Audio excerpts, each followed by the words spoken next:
The words we use matter. There's lots of research that shows how we approach something in our mind, and the words we use make a big difference. And a perfect example is there was a group of people who did a diet. They were on a diet and they were told what food that they could and couldn't eat by a dietitian, a nutritionalist, but they then had psychologists who told them what language they should be using.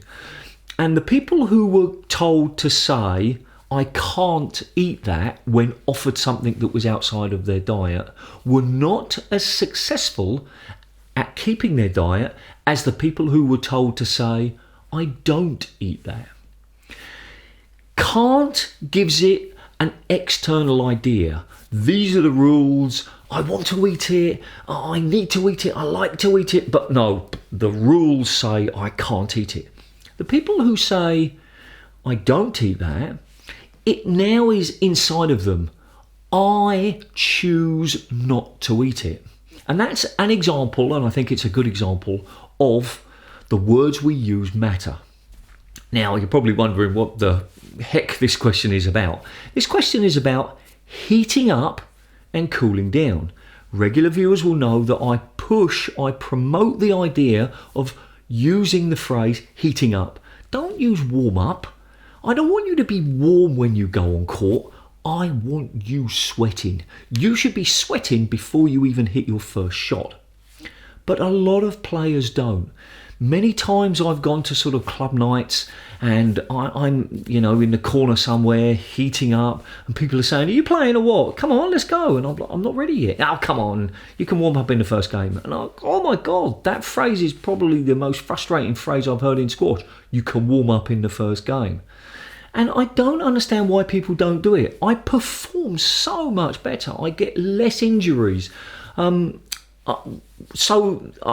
can see I've lost my words because I'm so frustrated about it. And I'm asking you again, a little bit like that one about why you don't solo practice. That was a recent Let's Talk Squash question. Why don't you heat up and cool down properly? I see so many amateurs not doing it properly.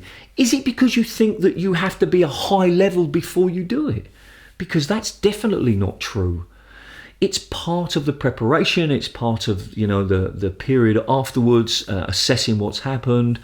You benefit so much from it, but most people don't do it. Is it again because you're lazy? Is it, as I just mentioned, because you feel it's only for the better players? Well, how are you ever going to be a better player if you don't do what the better players do? I mean, that's like a good way of thinking about it. You want to be one of those players, do what those players do. And they heat up, they cool down, they solo practice, they stretch, they do those things.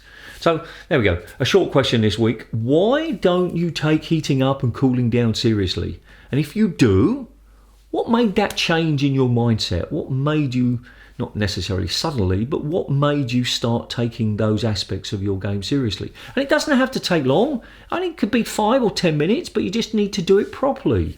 But it's a 5 or 10 minute heat up is a lot better than none at all. Anyway, tell me what you think. Tell me what your experiences are.